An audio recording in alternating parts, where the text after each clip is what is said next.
Salut les amis, c'est une opportunité pour moi de partager encore un sujet très important avec nous tous, un sujet qui me tient tellement à cœur. J'espère que vous êtes prêts pour suivre cette vidéo. Alors n'oubliez pas de liker, surtout partager pour que cela puisse atteindre tant de personnes et que beaucoup de personnes puissent s'abonner pour que nous soyons toujours ensemble et partager du contenu très sensible. Alors Dieu bénit ce matin, je vous aime tellement, j'aime surtout ceux-là qui font ce devoir de partager mes vidéos pour que cela puisse atteindre beaucoup de personnes. J'aime mes nouveaux abonnés, je vous fais un coucou. Nous allons rentrer dans le vif du sujet et nous allons parler de la tribune de l'ONU et plus précisément nous allons voyager vers le Togo.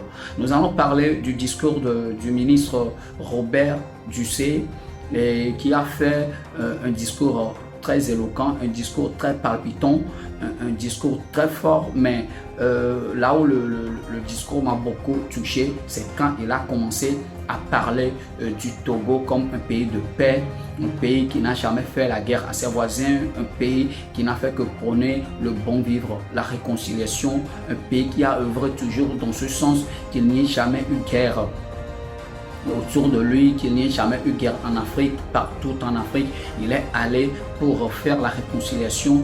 Le Togo a fait tant de choses dans la sous-région pour que la sous-région ne s'embrase pas, car le Togo aime la paix. Le Togo à l'interne, le Togo à l'externe est un pays qui prône la paix. Cela montre à suffisance que les Togolais sont des personnes très pacifiques qui désirent le bon vivre, qui désirent être ensemble avec les autres. Est un pays très accueillant, un pays d'accueil qui ouvre ses bras à tout le monde. Le Togo comprend tout ce qui se passe à l'interne et à l'externe. Mais là où cela m'a un peu touché, je me suis posé beaucoup de questions concernant ce niveau de discours, c'est-à-dire là où monsieur le ministre Robert Dussé a parlé tellement de la paix concernant le Togo.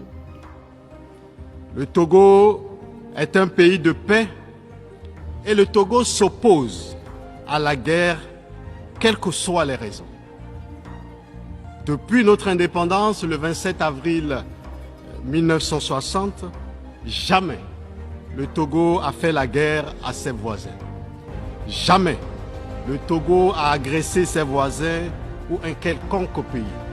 Jamais le Togo a servi de base arrière pour une quelconque agression contre un pays frère. Le Togo est un pays de paix. La paix est dans l'ADN du peuple togolais. Le Togo a toujours été un pays de médiation qui favorise le dialogue, la négociation et l'entente entre les peuples et les gouvernements.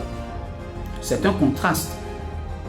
Ce discours à l'interne même du Togo, c'est un contraste. Parce que quand nous voyons ce qui se passe à l'interne du Togo, c'est un contraste. Un Togo qui aime la paix, comment est-ce que les journalistes vont subir tellement de pression jusqu'à fuir le Togo? Comment est-ce que le Togo aime la paix?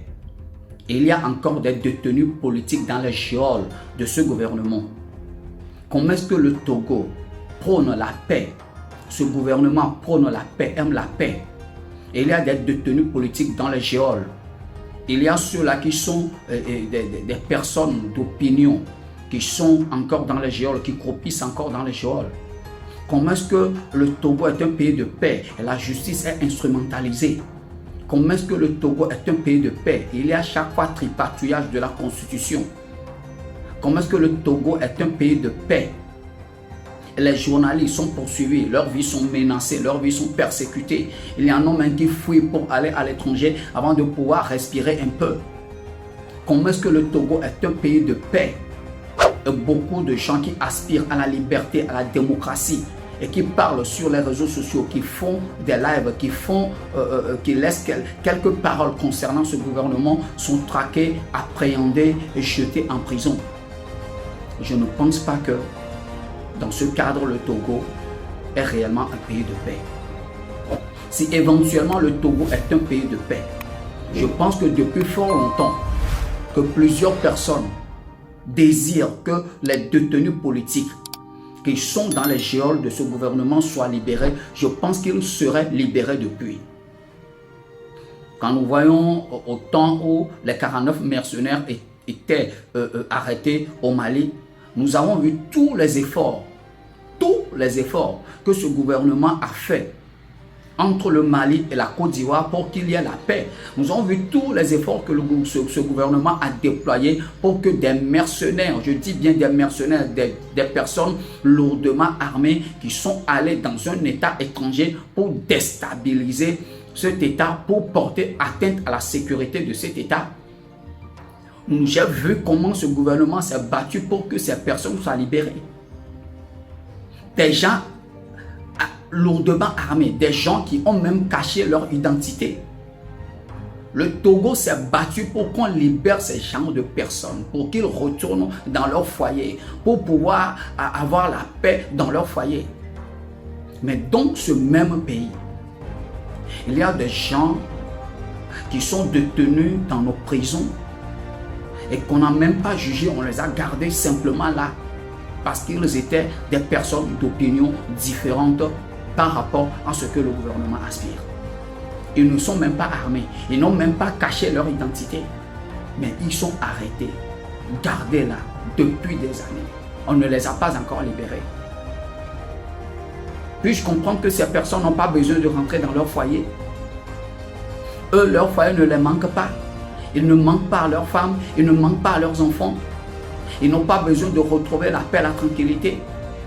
Et d'autres sont en train de mourir dans ces geôles.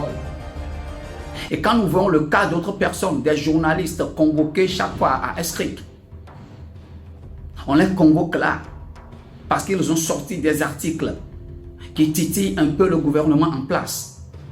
Alors on les convoque, on les juge. Il y a certains même qui sont déférés.